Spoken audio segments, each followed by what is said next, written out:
Olá, seja muito bem-vindo ao No Beat da Banana, o podcast da Rádio Sagres sobre o Festival Bananada. Esta é a nossa edição de número 1, a edição de estreia.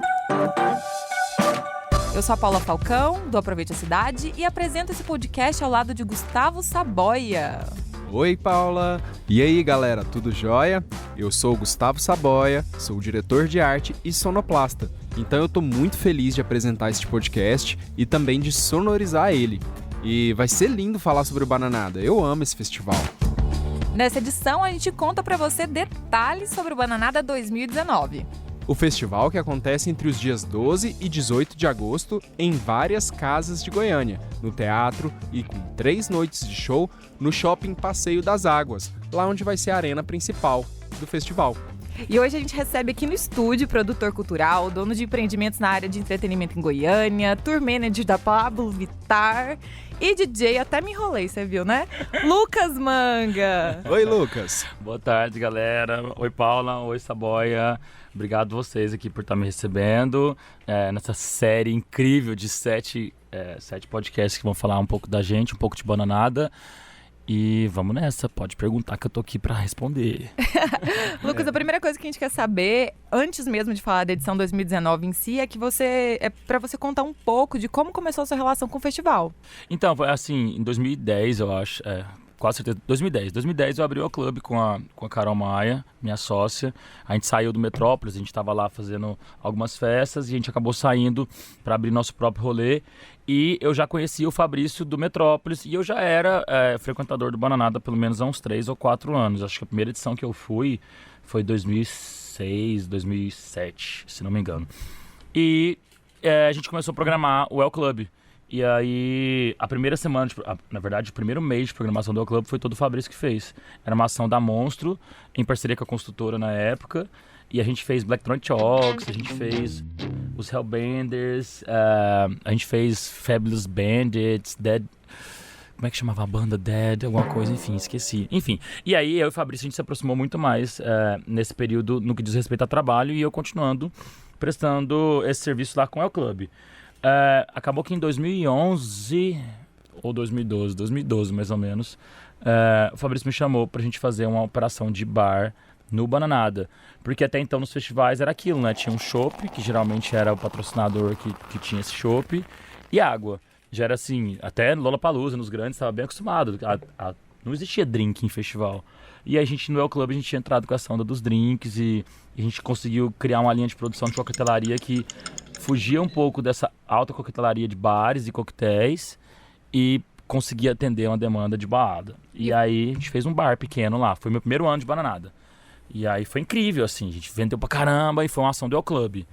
Só que aí eu não dou conta, né? Mas foi quando começou? É o Bananada nas casas ou foi tudo meio junto? Foi o segundo ano do Bananada das casas. Só que dessa vez, em específico, a gente levou o El Club pra dentro do Bananada. E aí a gente fez um bar lá, a gente fez uma operação de drinks. Tá tudo certo com o áudio aí? Tudo sob controle. Quem sabe faz ao vivo. Não, tô brincando, não fala esse tipo de frase. E aí, enfim, a gente fez essa operação de bar e eu prestei serviço do Bananada 2 anos, esse ano e o ano seguinte. E aí uma coisa levou a outra, o Fabrício e a Dai já estavam querendo expandir essa parte da sociedade, mas não era simplesmente querendo vender uma cota do festival, era mais de achar uma pessoa para agregar. E aí eles precisavam de alguém para agregar com alguns outros aspectos que eles também não estavam a fim de mexer e tudo mais. E aí eu acabei adquirindo uma parte da sociedade, foi aí que eu entrei mesmo.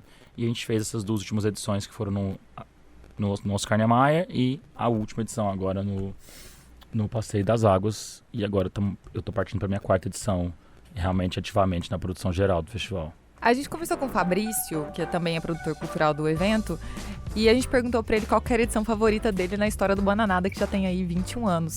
Ele respondeu várias, né? Uhum. Mas na verdade ele deu um nó na gente e acabou escolhendo a próxima. A edição que eu mais gostei...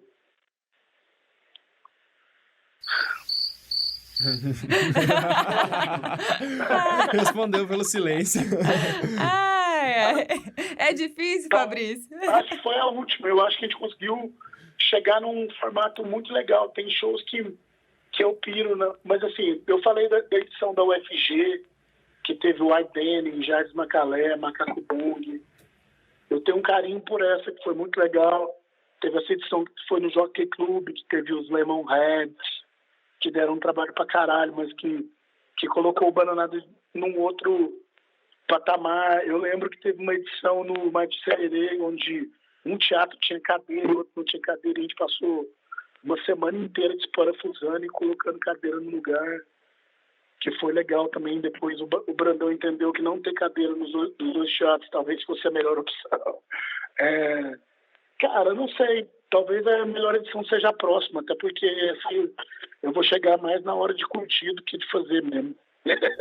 Não, eu não sou sem vergonha igual o Fabrício. A minha edição preferida é a edição 2016 do Centro Cultural Oscar Niemeyer. Foi quando eu me senti mais realizado como produtor cultural na vida e como um fã de um festival. Não tenho vergonha nenhuma de falar, foi incrível. Outras edições também foram incríveis, mas eu acho que foi a minha primeira operação que eu toquei a operação de bar 100% inteira e deu tudo certo. A gente fez atendimento ao patrocinador que deu certo. Os shows foram lindos. A gente teve a oportunidade de trazer o Teto Preto a primeira vez, quando ninguém conhecia, e a Laura Carne e Osso já peladona no palco, e o povo do patrocinador maluco, e ela subvertendo tudo. Então, assim, tem inúmeros momentos icônicos daquela edição que eu, assim, não esqueço, e pra mim é realmente a mais importante de todas, que eu fui mais feliz, eu acho. Mas você pode contar qual que é essa relação? Tem uma regra? A próxima edição vai ser sempre melhor do que a anterior? Não, o nosso objetivo como produtores é sempre fazer isso, né? A gente acaba uma edição, a gente faz uma reunião de balanço ali, a gente fala, onde errou, onde acertamos. E sempre todos os padrões de produção são em torno de melhorar a experiência e fazer uma edição melhor. Tanto no que diz respeito ao line-up, ou cenografia, ou orientação de fluxo, enfim, a experiência como um todo. Então, o que a gente espera é que a edição agora seja melhor. Só que eu não tenho vergonha nenhuma de falar, tô falando isso como fã do Bananada, na verdade.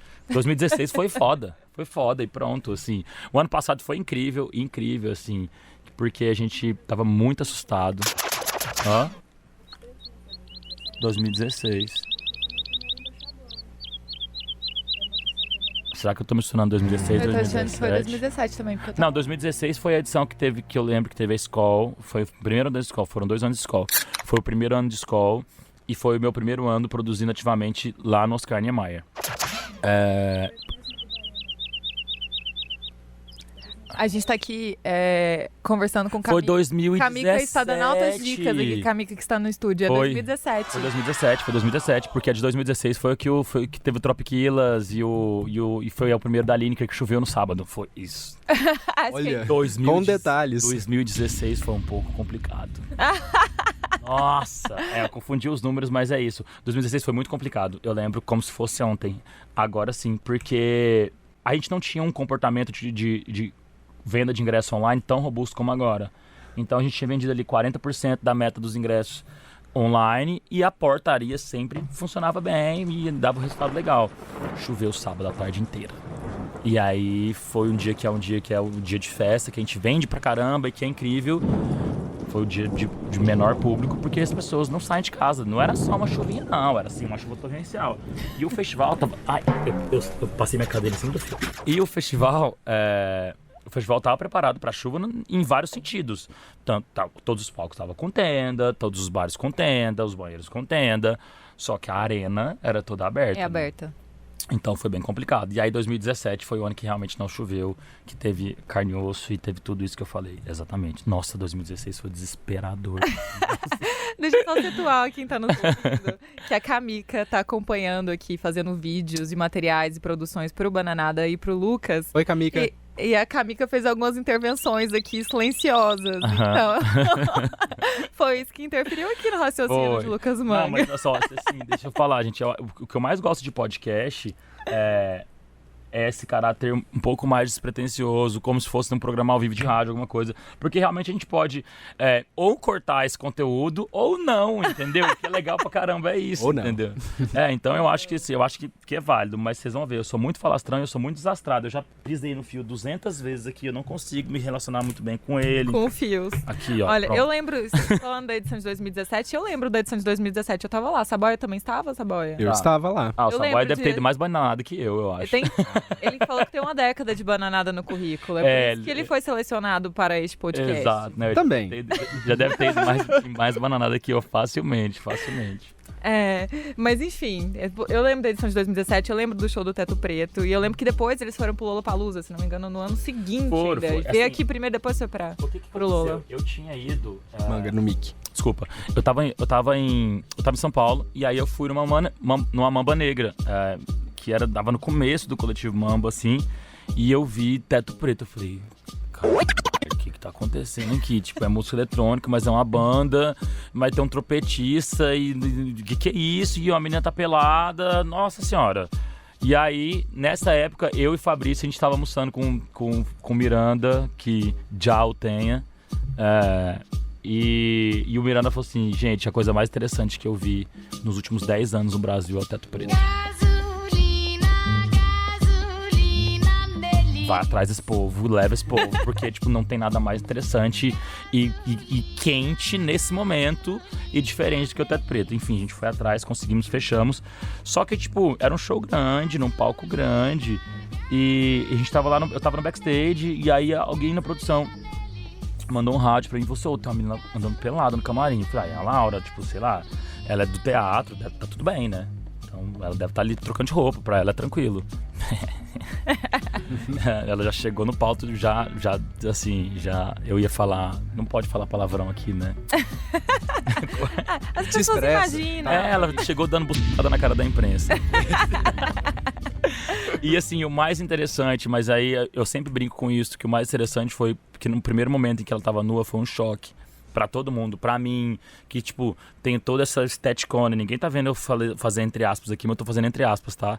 Toda essa esteticona desconstruída e tudo mais, eu realmente fico assustado porque a nudez assusta. E o mais interessante é que com 20 minutos de show todo mundo esqueceu que ela tava nua. E aí era só a música que fazia diferença e a gente entrou numa experiência e sinceramente, tipo assim, o corpo dela virou só o instrumento dela de passar o que ela queria passar, se ela tava nua ou não, se era no frontal ou não fazia diferença nenhuma. E é isso que foi um dos momentos mágicos do Bananada, dessa edição do Bananada pra mim, porque eu acho que foi a gente sempre fala que a nossa programação é o nosso posicionamento político. Eu e o Fabrício, a gente fala muito isso. E a gente sempre tem esse caráter hiperfeminista, apesar de eu como homem não ter direito nenhum de falar em feminismo, mas nesse sentido. Só que eu acho que esse foi um statement mesmo. Eu acho que, tipo assim, esse foi um festival que a gente tinha a maioria... Foi a primeira vez que o número de mulheres trabalhando no festival ultrapassou o número de homens. Foi a primeira vez que o número de artistas mulheres ultrapassou o número de artistas homens. E aí a gente teve uma mulher que é super representante, super feminista, fazendo um escarcéu. E o povo da Ambev, da escola, me ligando desesperado. Ela tá pelada no palco e a logo da escola gigantesca lá em cima. A gente... Não vamos fazer nada. O palco é do artista. Nos 40 minutos que ele tá contratado, se ele não botar fogo no palco, o resto ele pode fazer. É dele. É dele. Então, esse momento foi muito, muito, muito importante pra gente. E eu lembro dele com muito carinho. E... não vou nem falar, que senão eu vou confundir, mas... Foi esse ano que teve Carol Conká? Foi. Mesma edição. Foi, que a Carol Conká subiu no palco. Exato. A Carol Conká subiu no palco e ela e um DJ pra 9 mil pessoas. E ela, tipo, hipnotizou. Ela hipnotizou. Exatamente, foi a primeira vez que ela cantou do Lala. E ela, assim, ela hipnotizou o público. Eu já tinha visto vários shows dela, mas assim, eu nunca tinha visto tanta gente, tipo... Não era só aquela frente ali da barricada, não. Tava todo mundo hipnotizado com ela. E às vezes a gente vê grandes shows com super bandas, com cenografia, LED, efeitos especiais e não consegue segurar a nossa atenção. Né? E como ela é uma artista forte, que tava, tipo... O DJ dela mandou uns scratches atrás e ela sozinha ali, ó, descendo o braço. E falando de sexo oral, e falando de masturbação, e falando de uma forma tão empoderada. E eu odeio essa palavra também, mas eu não sentia nela um caráter já de resistência mais. Já era um poder transformador. A gente tinha falado disso no Bananada esse ano, que não estava no momento mais de resistir, a gente estava no momento de transformar. Eu acho que a gente já tinha se posicionado como resistência e agora é a gente agregar para transformar. E ela não estava com discursão super... Não, nada. Tipo, ela estava dando a letra dela, do jeito dela, vivendo a verdade dela, e isso contaminava o povo. Muito foda. Esse ano foi... Manga, eu queria puxar aí já pra edição de 2018, que foi a primeira que a grande arena do festival foi lá no Passeio das Águas e trouxe algumas mudanças aí estruturais no Bananada. Eu queria saber que lições ficaram de 2018 para essa próxima edição, cuja arena principal também é lá no shopping, no estacionamento do shopping. Nossa, assim, algumas das lições que a gente teve do ano passado, a gente já consertou, porque o ano passado a gente teve alguns erros que não foram erros amadores, de forma alguma. Quando a gente faz um festival, a gente tem ali cerca de... O ano passado a gente tinha cerca de 900 pessoas envolvidas na produção do festival e colaboradores, e a gente teve alguns erros bem grotescos, assim, principalmente no primeiro dia, que deixaram a gente muito incomodado. Então a gente colocou o show do Gilberto Gil bem mais cedo na sexta, para que as pessoas realmente pudessem chegar mais cedo, e as pessoas realmente chegaram. Isso criou um gargalo na entrada, porque o nosso credenciamento tinha sido só no Passeio das Águas, que acaba ficando realmente um pouco longe para algumas pessoas. Então várias pessoas tinham que recuperar a pulseira, tinham que resgatar essa pulseira, então gerou um grande problema, e esse foi um problema da nossa parte. Teve um gargalo ali de 1h30, quase 2 horas de fila, e aí logo em seguida, quando a pessoa entrava no festival, o pessoal que estava fazendo o nosso cashless não fez uma entrega satisfatória no que diz respeito ao link de internet, e as máquinas de cartão não funcionavam, e aí rolou mais uma fila de 1 hora, 1h30, ninguém conseguia comprar bebida, ninguém conseguia entrar. Isso sim, esse gerou... Da minha história de Bananada, foi a maior crise que eu enfrentei no Bananada com o público. Assim, poucas pessoas sabem, mas a gente juntou 100% da equipe para tentar consertar isso. Eu sou muito ansioso, e na semana do Bananada eu fico muito mais ansioso ainda. E nesse dia eu tive que sair, me afastar da operação, porque eu não parava de vomitar, de ansiedade, assim. Porque, tipo, chegou num ponto que a gente tava realmente correndo um risco paia, de alguém se machucar, de uma fila virar uma briga, porque a situação ficou tensa.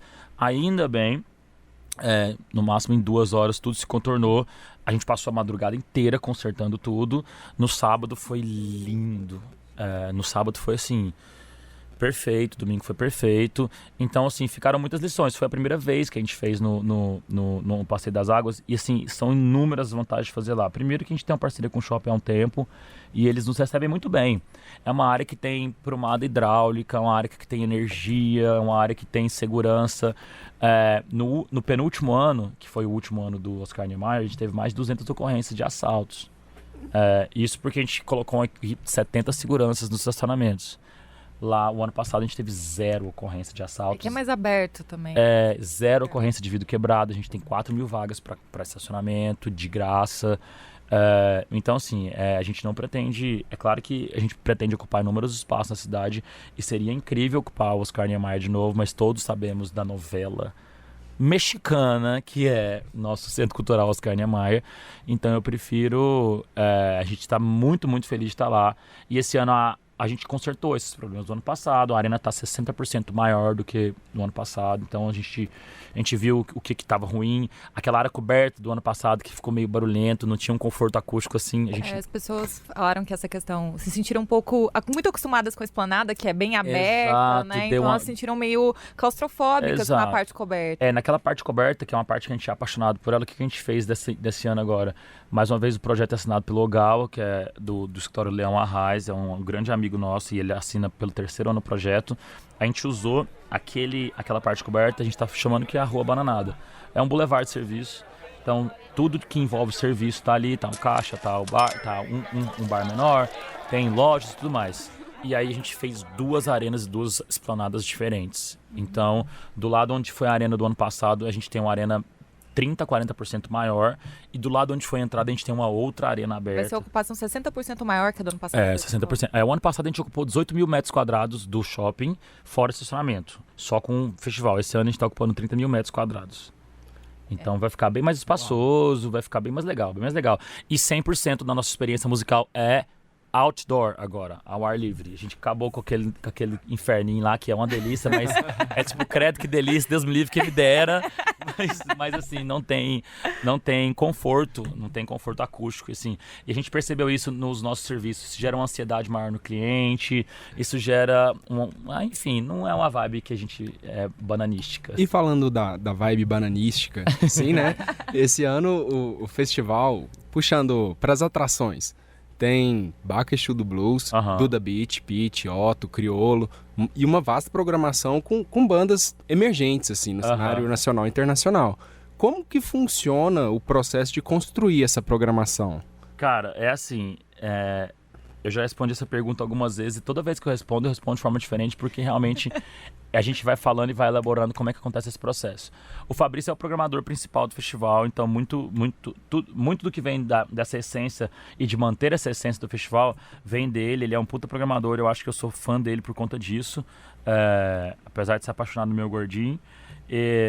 Mas esse processo ele acontece do que a gente tem vontade, do que a gente ouve, do que a gente tem oportunidade de negócio no momento que a gente está fechando, do que a gente acredita que pode ser que vá vender ingresso bem, do que a gente acredita que pode ser que vai vender ingresso daqui 2 anos, a gente tem que montar a semente agora. É uma conta complexa. É uma conta muito complexa, entendeu? Então, assim, a gente está com 120 nomes, mas com absoluta certeza a gente deve ter cogitado 500 nomes, assim. Então a gente, e você falou uma palavra emergente, e essa palavra emergente, às vezes ela é usada de forma tão depreciativa e eu acho ela tão chique no cenário nacional para desenhar a nossa programação, entendeu? Porque, tipo, eu prefiro muito mais fazer 5 bandas emergentes. Ascendente, podemos colocar também, né? Que estão decolando, né? Emergente, você vê aquela coisa decadente dos anos 80, né? Do rico emergente. Então, assim, tem essa ideia. Mas a gente teve exatamente esse propósito. Todo ano a gente faz os grandes nomes da MPB e esse ano a gente tem grandes nomes, mas se você for comparar, e eu odeio essa comparação, porque a gente está com nomes menores esse ano e a gente decidiu nesse sentido. Eu acho muito melhor investir, principalmente no ano que para a cultura está complicado, com a troca de governo a gente está em momentos de incerteza. Então, se a gente tem um capital para investir, eu acho muito melhor investir em 5 ascendentes do que investir em um gigante. Então a gente fez essa conta. Teve alguns nomes que passaram pela nossa planilha, que a gente chegou na cotação, a gente chegou a quase fechar, que seriam incríveis para o nosso cartaz, que seriam incríveis para o barulho online, mas que impossibilitariam a gente fazer algumas coisas. Então, por exemplo, eu não estou nem sendo indiscreto de falar isso, que eu acho que foi uma construção de line-up, não tem nada a ver com o dinheiro, mas a gente tinha a opção de ou faz Gal Costa, ou faz Baco, Duda e Lineker. Eu prefiro fazer Baco, Duda e Lineker nesse momento, entendeu? Então a gente teve que tomar essa decisão, porque a Gal seria um show lindo, eu ia chorar horrores, ia ser maravilhoso. Mas eu acho que é um momento difícil que a gente precisava agregar. E a gente pensar a programação, né? Pensar a programação como um todo, entendeu? E aí a gente pensar que talvez esses 3 tenham o mesmo potencial de venda de ingresso. E esses 3 estão com um discurso que é latente e falando junto com a gente o que a gente tem falado. Então, são decisões muito difíceis de ser tomadas, porque no fim das contas... Eu ia falar palavrão de novo. Fala que a gente corta. Porque no fim das contas é nosso tá na reta, entendeu? Fala que é o critério do Saboia de palavrão. Então assim, a gente se arrisca muito. A gente não ganha dinheiro com Bananada, a gente já sofreu muito financeiramente, a gente faz por amor mesmo. E envolve risco, entendeu? A gente tem planejamento financeiro, a gente tem planilha, mas nada prevê a venda de ingresso. Então, assim, eu sei o budget que a gente estabeleceu numa reunião prévia de planejamento financeiro. Porque eu falo, quanto menos eu gastar, melhor. Mas para isso chegar e virar num resultado positivo e, tipo, a quantidade de variáveis que tem de line-up, produção e equipe, e fora que a gente tem essa premissa no festival, o festival é um festival asfáltico e adulto. Então, assim, é uma experiência sem perrengue, entendeu? Então, o banheiro tem que estar impecável como sempre, a alimentação tem que estar impecável como sempre, a qualidade dos palcos tem que ter, o acesso. A gente tem essas premissas do festival que não é só porque a gente é enjoadinho, que a gente é enjoadinho. Mas são premissas que a gente tem que fazem parte do coração do festival, desse núcleo do festival. Então é foda, mas... Quem diria que cria de criterioso, né? Exato, assim, enfim, é foda. Então toda vez que alguém me perguntar sobre como acontece a programação do Bananada, eu vou devagar inúmeras vezes e vou chegar a lugar nenhum, porque a gente não sabe também. Mas eu queria saber, olha eu querendo saber mais, né? Saiba mais. Que é a questão de como foi 2019 mesmo. Quem que vocês escolheram primeiro? Quem que foi puxando o fio da meada para a construção da programação? São negócios de oportunidade, assim, a gente sabe, a gente tinha tomado algumas decisões, ponto. Uma decisão, desde o ano passado. Pitty. A gente queria a Pitty. Ela já estava num ascendente de 2, 3, 4 anos, se posicionando politicamente muito bem. E a gente já sabia que ela ia lançar o disco novo. O disco não tinha saído ainda, mas a gente já sabia que ia lançar o disco novo, que era o ponto de contato com esse pop nacional mais honesto que a gente podia ter com o Bananada. Então a gente estava decidido, a gente queria a Pitty. Acabou que deu certo, acabou que o disco dela é genial, que ela tá na melhor fase da vida dela e que a gente conseguiu isso. Baco e Duda tava decidido já. A gente foi pro Coquetel Molotov ano passado para assistir a Duda. Eu já tinha ouvido, já conhecia o disco inteiro. E aí eu e o Fabrício viajamos pro Coquetel Molotov, do Sol, pra gente assistir. A gente foi assistir banda e ver o que a gente queria levar. E aí a Duda já tá bem decidido. O Baco foi bem complicado, porque o ano passado a gente tentou levar o Baco já. Quando ele não tinha nem lançado o disco, ele tava só com o Te Amo Desgraça, ele tinha um show de MC e não rolou por conta de agenda e tudo mais. Só que dentro do que a gente tinha planejado pro ano passado, para esse ano, o Baco ele escalonou de uma forma. Então a briga foi boa, mas deu certo. Deu muito certo. Vocês são bons de segredo, hein? Nossa, eu não aguentaria tanto tempo segurando. Não, cara, sério, a gente tava... Não, mas esse line-up... 70% do que tá desenhado tá pronto desde novembro do ano passado. E a última grande surpresa? A última grande surpresa foi o Otto, que eu acho que tava incrível. A gente queria o Otto desde o ano passado. O Otto ano passado foi uma ideia que eu tive, a gente não conseguiu viabilizar essa ideia ainda. E eu ainda vou conseguir. Eu quero fazer um ponto de contato do Bananada com o sertanejo. Eu acho que a gente tem que agregar. E eu acho que não é momento de segregação. E o ano passado eu tentei levar o Otto, porque o Otto tava com a música Roberta Miranda, que era Bala, do disco, que é incrível. Eu achei que seria chiquérrimo a Roberta Miranda aparecendo Bananada. Com certeza. É ícone da internet. E a internet ia cair, assim, né? E aí esse ano eu tentei a Gal, e aí até tive em contato com a produção da Marília Mendonça para ver se ela vinha cantar com a Gal, a música que elas têm, que é Cuidando de Longe, que eu sou apaixonado na música. Acabou que não deu certo nem a Gal, nem a Marília, mas eu ainda tô nessa tentativa de fazer um ponto de contato. Agora tá facilitando, né? Porque tem o Gabriel apareceu, se ele tivesse aparecido 2 semanas antes, ele tava no festival. Ele é filho do Solimões, do Henrique Solimões, e é uma bichinha maravilhosa, popzinha, que tá cantando sertanejo. Ele tá com um single que chama Amor Rural e é incrível. Então ano que vem a gente vai ter pocnejo já no Bananada. Olha que a gente tá conversando muito aqui, entra nessa parte musical. Normalmente, eu e o Saboia conversa e decide o que vai entrar, né, de música. Mas como você tá aqui hoje, a gente vai pedir pra você dar um palpite de trilha sonora que tem que estar no festival. Tem que ser do line-up do festival. E quero saber qual música você escolhe e por quê. Só uma música? No final vai ter mais uma, eu já vou te avisar que são 2, mas uma tem que escolher agora, assim, na lata, e é pra te colocar em maus lençóis mesmo. Na lata eu vou colocar, qual que é o nome da música da Duda, do Jalu e do Matheus?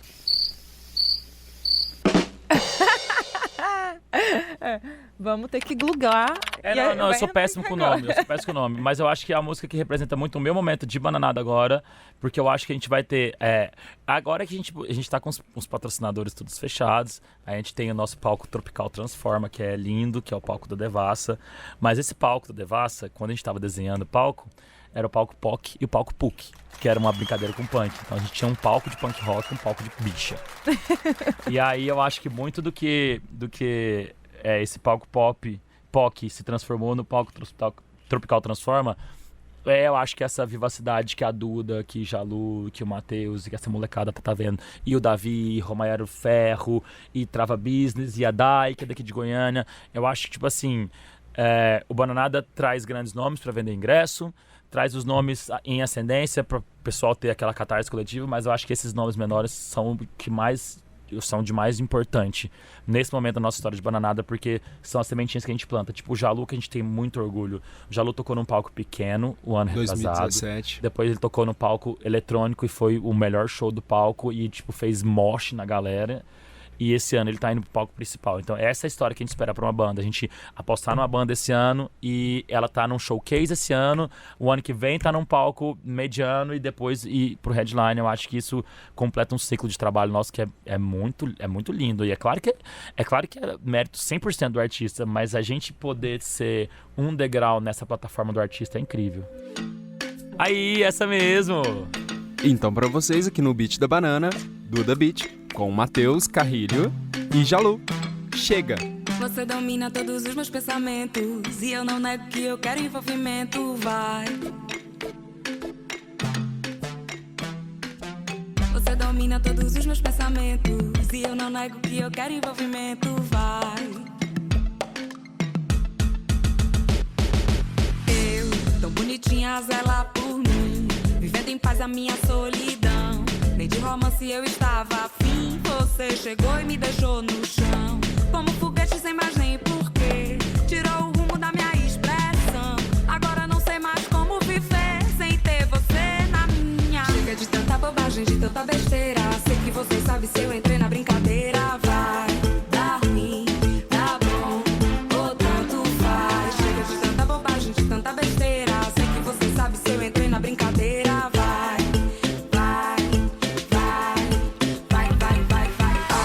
Fiquei olhando se chegava mais. Fiz o meu jogo de sedução. Olhei pra todos os boyzinhos, nenhum deles tem comparação. Se duvidar, vamos marcar um date, facilitar a comunicação.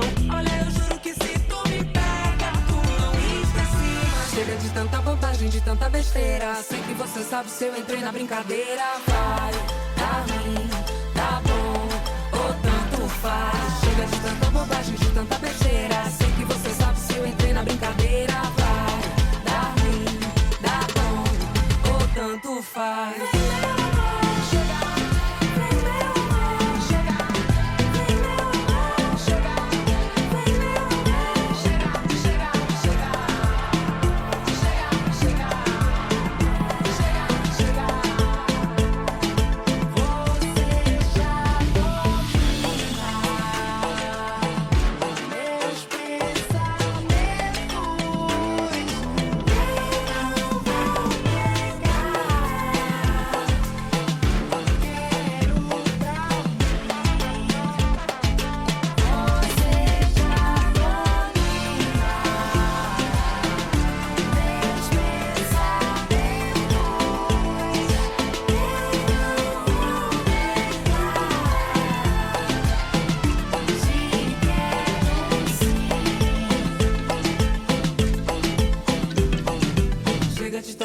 De tanta besteira, sei que você sabe se eu entrei na brincadeira. Vai, dá ruim, dá bom, ou tanto faz. Chega de tanta bobagem, de tanta besteira. Sei que você sabe se eu entrei na brincadeira. Vai, dá ruim, dá bom, ou tanto faz. Estamos juntos no Beat da Banana, o podcast da Sagres sobre o Festival Bananada. Na minha apresentação, Gustavo Saboia e também da Paula Falcão. Estamos recebendo hoje o empresário, produtor cultural e realizador do festival, Lucas Manga. E nós voltamos para... Polemizar, vai. Vai, pode polemizar que eu tô aqui pra responder tudo, tem dessa não. Então vamos polemizar. O Bananada chega à marca de 21 anos e é um evento que faz parte do calendário cultural da cidade. Sim. Tem gente que se programa, vem de outros estados, só que normalmente ele ocorre em maio. Porque esse ano ele vai ocorrer em agosto. O Saboia fez igual pergunta, sabe, do Passa ou Repassa? Sim, nossa, ele fez um parágrafo inteirinho achando que tava tudo certo pra vir tal. Lau. Quem fez o roteiro, né? Gente, é muito simples. Vai ter torta na cara? É muito simples, assim. O ano passado, a gente tá numa crescente do festival, de uma crescente que a gente chama que é uma crescente de investimento. O festival não é um festival que, como modelo de negócio, é 100% lucrativo pra gente. Eu nunca ganhei dinheiro com Bananada, vai demorar pra eu ganhar, eu acho. Só que o ano passado a gente enfrentou um revés e que a gente tava bem preparado pra isso. Só que a mudança de governo ferrou com tudo, entendeu? Então, não que a gente tenha adiado a edição do Bananada, porque mudou o governo, não foi diretamente. O problema é que a gente chegou em dezembro, na verdade em novembro, a gente não tinha nenhum patrocínio fechado. A gente não tinha nenhuma lei de incentivo aprovada. A gente ainda não tem. Diga-se de passagem, faço questão de dizer. Que a gente foi reprovado em todos os editais. Todos. Enfim, inclusive da Petrobras, que a gente chegou até o 4º período e aí nosso querido presidente cortou a verba. Então, a gente estava nesse momento, não tinha patrocínio, né? Tava todo mundo esperando virar o ano, todas as marcas. Ano fiscal rolando, eu sempre ali, ó, a gente bateu firme nas eleições. A gente assim, a gente não tinha nenhum outro posicionamento a não bater firme contra o atual presidente. Então, isso a gente teve consequências, entendeu? E a gente decidiu, numa decisão estratégica, que não foi emergencial, mudar a data do festival para que o governo virasse, a gente entendesse como é que esse momento político ia acontecer, e a gente pudesse fazer o nosso trabalho que a gente fez, e ainda bem deu muito certo, que foi os patrocínios particulares. A gente teve marcas grandes que continuaram acreditando na gente e novas marcas que acreditaram na gente e que viabilizaram um pouco do festival, porque a nossa planilha ela envolve 30% patrocínio e 70% a gente vendendo ingresso e cachaça lá pro povo. Mas esses 30% fazem diferença. E a gente não tinha conseguido captar. Então, como produtor, assim, o Fabrício ama maio.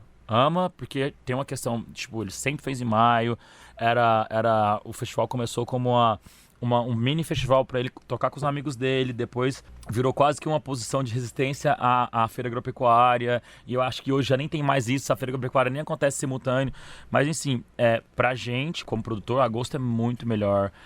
A gente não pega ressaca de Réveillon com as marcas, a gente não pega ressaca de Carnaval com as marcas, a gente pega ali virada de ano fiscal de inúmeras coisas. Então, assim, falando em captação, é muito legal. Mas o ano que vem a gente volta para maio, porque o Fabrício faz muita questão e eu não vou brigar com ele por causa disso. E quando é que a decisão foi tomada, Lucas? Quando é que vocês sabiam que o festival já não ia ser em maio? Depois que o Bolsonaro ganhou a eleição. Em outubro, então. Vocês já sabiam do ano passado. Exatamente. A gente já tinha tomado essa decisão, porque a gente já viu que não ia dar tempo. Porque tudo parou. Tudo. A gente não conseguia fazer uma reunião com a marca. Depois que ele foi eleito, assim, ó, tipo, eu não conseguia marcar uma reunião com grandes parceiros que já tava pronto. E os grandes parceiros que eram mais de perto falavam assim, gente, nós não vamos tomar decisão nenhuma enquanto ele não tomar posse. Não existe investimento, tá tudo parado. E aí a gente falou, tá tudo parado, vamos parar também. E como é que foi a resposta que vocês tiveram de público? Então, a gente tinha feito a nossa ação com o Early Bird, né, que a gente fala, que são os nossos blind tickets, que no domingo do ano passado a gente já começou a vender os ingressos para esse ano. E a gente tinha vendido cerca de 250 ingressos nesse momento em que a gente mudou a data. A gente teve que enfrentar um pouco de crise, a gente já sabia dessa crise. Tinham inúmeros grupos que já tinham comprado o ingresso, comprado passagens, reservado Airbnb ou reservado hotel. A gente conseguiu compor com 95% desses grupos. Tem um grupo que realmente rolou uma indisposição e a gente não pode fazer nada, porque ficou fora da nossa alçada. Mas a maioria dos grupos a gente conseguiu substituir o prejuízo que eles tiveram com consumação no festival. Então eles vão continuar vindo, remarcaram passagem, remarcaram Airbnb e mandaram vouchers pra gente do custo que eles tiveram, e a gente reverteu em consumação para eles, que é basicamente o dinheiro que eles já gastariam no festival. Então a gente conseguiu compor dessa forma. O legal a gente tá dividindo isso com os nossos patrocinadores há muito tempo. Então esses 240 pessoas, esses Banana Ouro super especiais, eles vão ter um kit diferente. O kit deles é um upgrade assim, do kit normal, que tem alguns itens mais legais. Surpresa? Surpresa, sempre surpresa. Mas a gente tá só... O que não é surpresa é que todos os nossos patrocinadores, praticamente todos os nossos patrocinadores estão envolvidos no kit de alguma forma. Então, assim, assinatura do Spotify, voucher de desconto de Libin, Era surpresa! Tem tanta coisa. Mas sério, a gente tava brincando, porque geralmente o kit sai na sacola, você não vai ter que mandar um container. E sim, a gente quis presentear esse pessoal. O que eu tinha brincado muito era fazer uma gestão de crise e virar case. Porque eu queria realmente tratar esse pessoal com o maior carinho e respeito possível, porque eles são... eu acho que não tem uma escala de importância, mas quem acreditou na gente foram eles. Primeiro, eu não tinha anunciado nenhuma banda, eu falei assim, ó, o festival é esse dia, compra o ingresso. Sim, eu vou comprar, porque eles estão falando. Então, assim, a gente deve muito respeito a esse pessoal. E a gente está tratando isso com muito carinho, porque realmente eu sei que existem pessoas diferentes, com realidades diferentes, mas dentro do nosso possível, nós vamos... Esse pessoal, sim, vai receber um tratamento que seria dito como VIP. Como você disse mais cedo, é uma experiência transformadora, né? Exatamente, e assim... Agregar para transformar. Exato, e a gente ficou muito preocupado com isso, de ter tido pessoas que... Eu fiquei imaginando o lugar da pessoa, sabe? Teve um grupo de Rondônia, que eles vêm sempre ao festival. E aí, tipo, eles compraram 10 ou 12 ingressos. E tava com tudo reservado. E passagem. Então, assim, Tudo. é muito complicado, é muito complicado. Pode polemizar mais que essa foi fácil. Não, acabou a polêmica. Manobrou. Acabou a polêmica. E, Manga, qual que vai ser a marca do festival desse ano pra você? Pelo que o Bananada 2019 ele vai ser lembrado? Cara, numa projeção, assim, eu acho que realmente a gente conseguiu construir esse ano um line-up muito, muito coeso com o que a gente acredita, mas ao mesmo tempo com dias muito específicos no que diz respeito ao público. Então, eu acho que a gente vai ter um fenômeno que eu acho incrível, que é a catarse coletiva. Eu acho que o público de sexta é muito o público de sexta. O público de sábado é muito público de sábado, o público de domingo é muito domingo. E tem um público de todos os dias. Então eu acho que a gente espera, assim, alguns momentos meio catárticos, assim. Porque temos o Baco, que tá com músicas de posicionamento político incrível. Temos a Duda, que tá com os ultra hits. Temos a Pitty. Então eu acho que a gente espera em momentos e imagens lindas. Mas fora essa parte, eu acho que esse é o momento da palavra que eu mais odeio Eu acho que nos últimos 6 meses a palavra que eu mais odeio, que é o brinco, que é a gourmetização do sofrimento, que é a resiliência, né? É isso, a gente sofreu pra caralho, e vamos gourmetizar o nosso sofrimento, chamar de resiliência e mostrar que a gente tá aqui pra ficar aqui, entendeu? Então, aqui no nosso podcast, no Beat da Banana, a gente tem um quadro chamado Bastidores. E aí a tarefa de contar a história uma das histórias de bastidores do festival. Você já contou uma aqui no meio do caminho, mas a gente quer saber a sua história favorita de bastidor. Nossa. Só uma e tem que ser curta. E bafônica, assim, né? Não, essa é bafônica, mas ela não é... Ela não é bafônica, mas ela é incrível, assim. A gente tem a gente tem grandes parceiros, mas são 2 caras que são muito importantes na minha vida, são grandes amigos, é o Pedrinho e o Davi Carneiro, e eles são do Coletivo Temporário. E o Coletivo Temporário acabou de encerrar as atividades deles, cada um foi para um canto, mas eles são, enfim, 2 produtores culturais incríveis, e eles ficaram durante 4 anos fazendo cobertura de festival com foco em gente, em pessoas.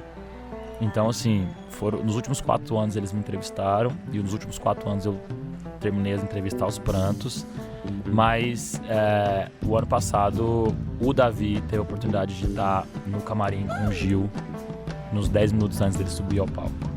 Nossa.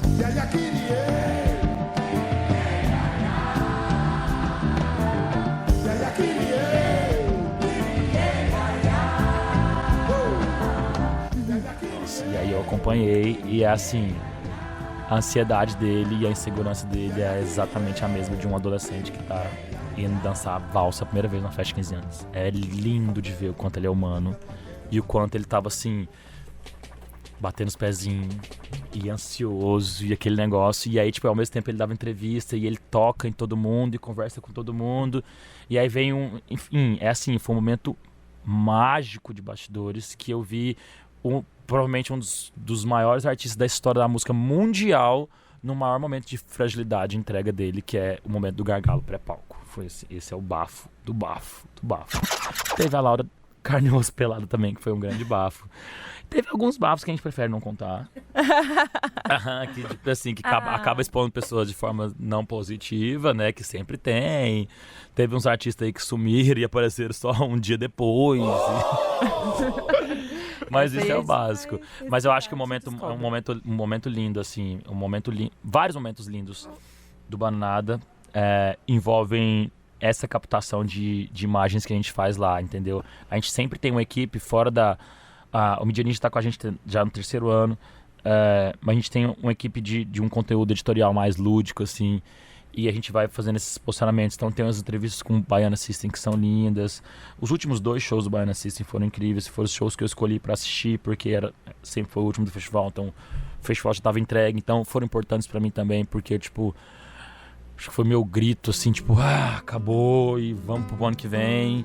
Então tem as costumes, mas eu acho que ver o Gilberto Gil num momento de ultra fragilidade e bem sincero foi chocante, assim. Manga é marcante, mas a resiliência enquanto gourmetização do sofrimento de vez em quando é muito pra gente, sabe? Ai, sabor. Para e pensa no que esse garoto tá falando. Segura. Mas assim, esse é um conceito que eu tenho falado. Pra mim, resiliência é a gourmetização do sofrimento. Eles estão gourmetizando a nossa dor como se a gente fosse obrigado a passar por tudo que nós estamos passando. E nós não somos obrigados a nada, muito menos passar pelo que a gente tá passando. Não vem gourmetizar meu sofrimento, é minha história. Tipo, não é... Ai, tem gente tatuando resiliência, velho. Essa palavra é ruim. É perrengue. É perrengue, é treta. Você não tem que, assim, você tem que estar orgulhoso de passar por um momento com um caráter resiliente, mas é sofrimento pra burro, entendeu? Não vem gourmetizar meu sofrimento, não.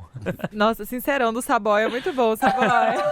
Bom, aqui, a gente vai encaminhando pro final. A gente tem um quadro que chama Imperdível no Bananada, não é com o Manga, a gente vai gravar depois. Então, quem quiser escutar do Manga o que é Imperdível no Bananada 2019, vai ter que acompanhar os próximos Beat da Banana, tá bom? Combinado?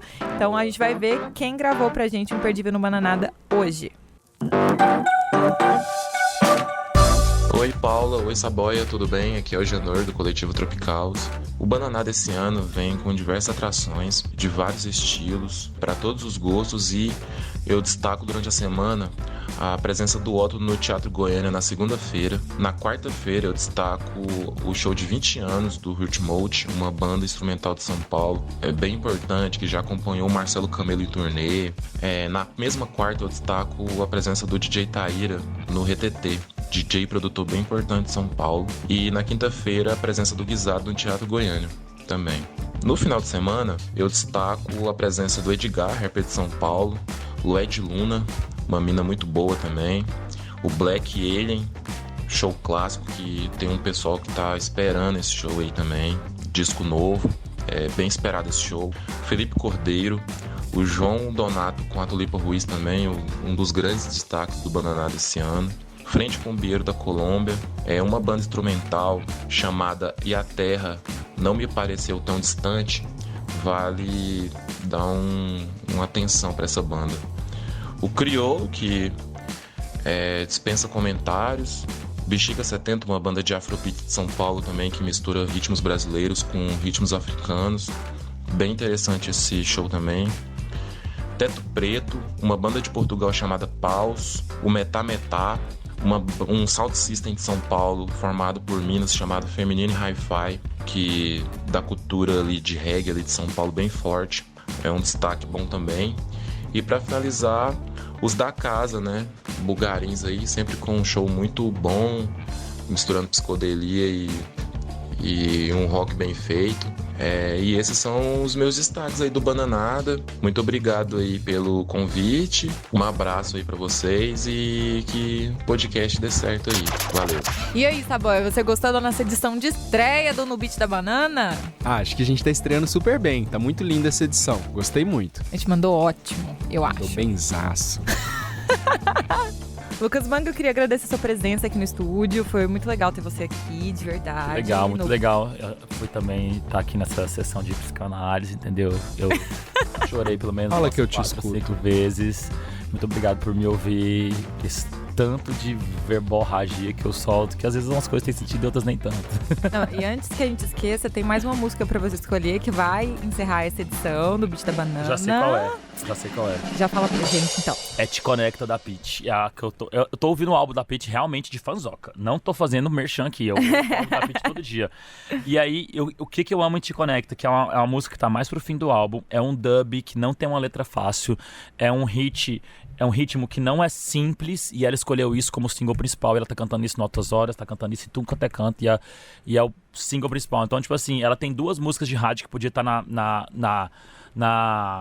Os top 10. Na abertura da novela das 8 agora, e ela escolheu trabalhar a música que ela tá feliz com ela, e é chiquérrima a música, enfim. Então, Te Conecta da Pitty é realmente a minha segunda música pra vocês ouvirem.